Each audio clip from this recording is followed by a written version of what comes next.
Good morning. Happy Sunday.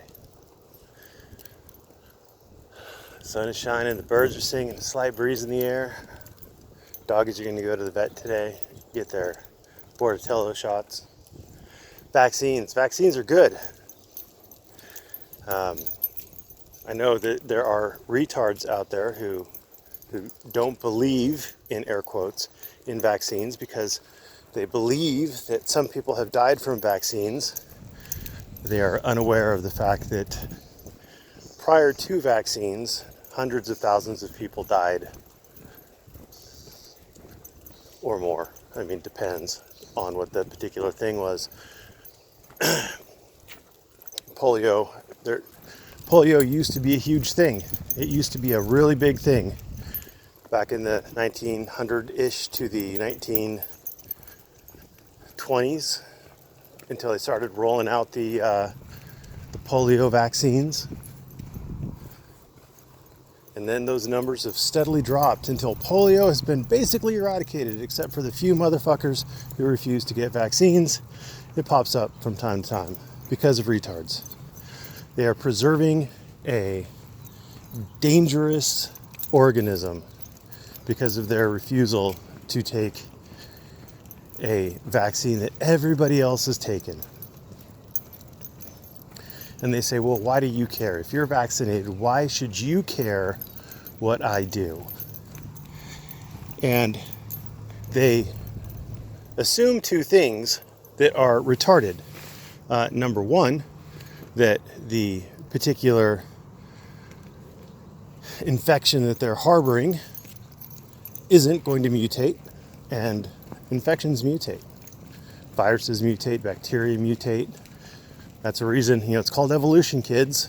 And if you are giving that particular biological entity a host, feeding it, nurturing it while you're alive, then there's always a chance it's going to turn into something different, something that the vaccines no longer work against. So that's problem number one.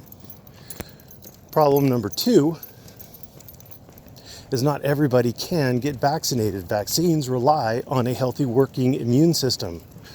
If your immune system is compromised due to AIDS or any number of other issues, your immune system may be compromised due to cancer. Your immune system may be compromised due to otherwise poor health, fighting off a different infection. Just poor nutrition, lack of sleep. I mean, there are lots of things that can weaken your immune system. And if your immune system is weakened when you're around one of these knuckle draggers who have refused to vaccinate themselves and who are harboring these bacteria and viruses, then the next thing you know, you can get something that you've been vaccinated against. Vaccines aren't perfect, but vaccines have a very, very low mortality rate. Very low. Much lower than the diseases that they were designed to protect against. It's a night and day comparison. It's like suggesting that ham sandwiches kill people. And you point out that yes, people can choke to death on a ham sandwich, but the odds of you choking to death on a ham sandwich are much lower than your odds of starving to death if you don't get to eat. That's essentially the comparison they're making.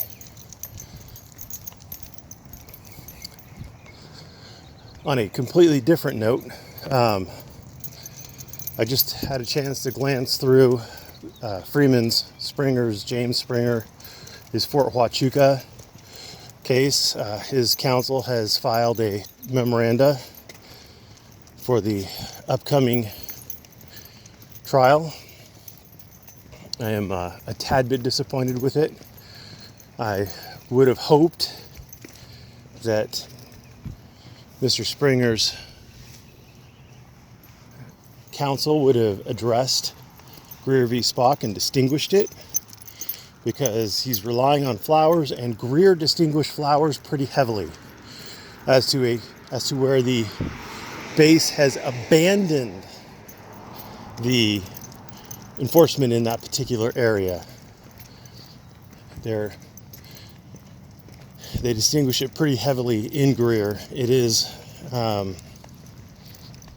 probably not going to sway the court. Now, they did make a lot of other good arguments in the trial memorandum. As far as I could see from a quick glance, I haven't gone through it in depth. I just skimmed through it and noticed that they weren't distinguishing Greer, which bugs me. But they are making social policy issues. I don't see them. They say that at the end, they say that they recognize the government's ability to impose reasonable time, place, and manner restrictions. I don't know why they would go there, because the government is saying that is a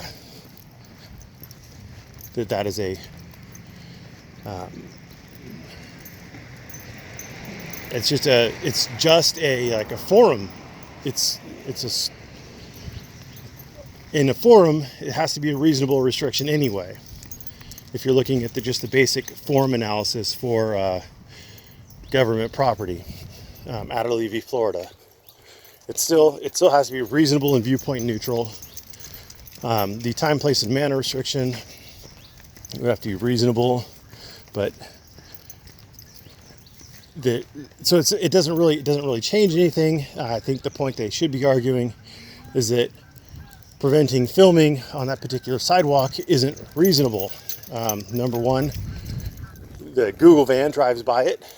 Other people with dash cameras drive by it. People walk by it all the time, FaceTiming or Skyping or whatever. Oh, someone's got a lot of energy. So it's not reasonable to go after him. And I would argue that because they weren't going after all these other ones, that it is, in fact, a viewpoint restriction. They don't care if you're filming for Google. They don't care if you're filming with your car camera, your dash cam, but they do care if you are a government accountability activist. And I'm giving Springer the benefit of the doubt there on that, because I think that's a good position to start from.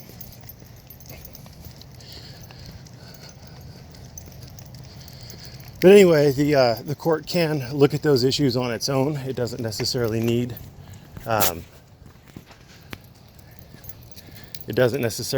the trial memorandum to mention these things. So, good morning.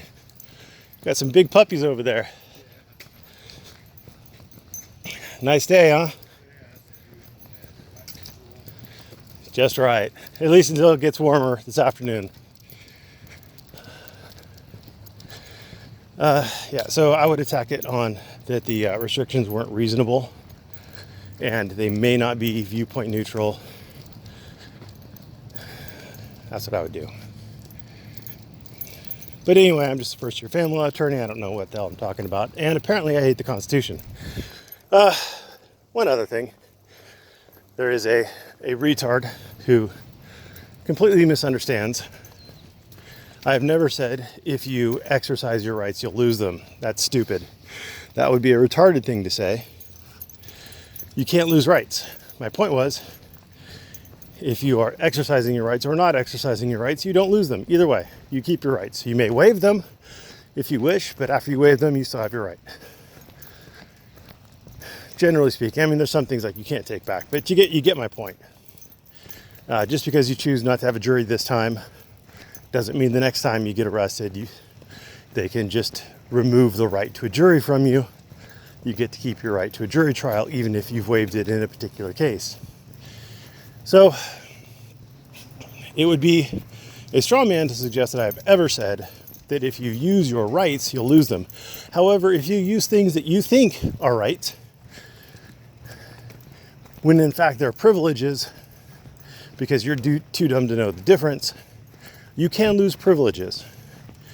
And the government has the right to restrict filming as long as on their property as long as it's viewpoint neutral and reasonable. The government has the right to implement reasonable time, place, and manner restrictions. And the government may choose to not do so, thus allowing you the privilege of coming into certain areas and filming. That's a privilege. As soon as the government exercises their right to restrict it, again, as long as it's reasonable and viewpoint neutral and or a time, place, and manner restriction, then you could lose it because it's not a right. So I hope that clears everything up. Somebody else wants to claim once again that I hate the Constitution. That person is a fucking retard. Because number one, you don't know what I love or what I hate. And number two, I love the Constitution. That's why I've spent so much time learning about it. That's why I've spent so much time talking about it and learning where the edges are and the tests to determine where the edges are, etc. If you can say the same, well, congratulations. It doesn't change the fact that I love the Constitution and I love the amendments to it. And I think it is the best system devised by man so far on this planet to govern. And if you think it's not, well, then you're retarded. Go live in a socialist country. Thanks for watching and have a great day.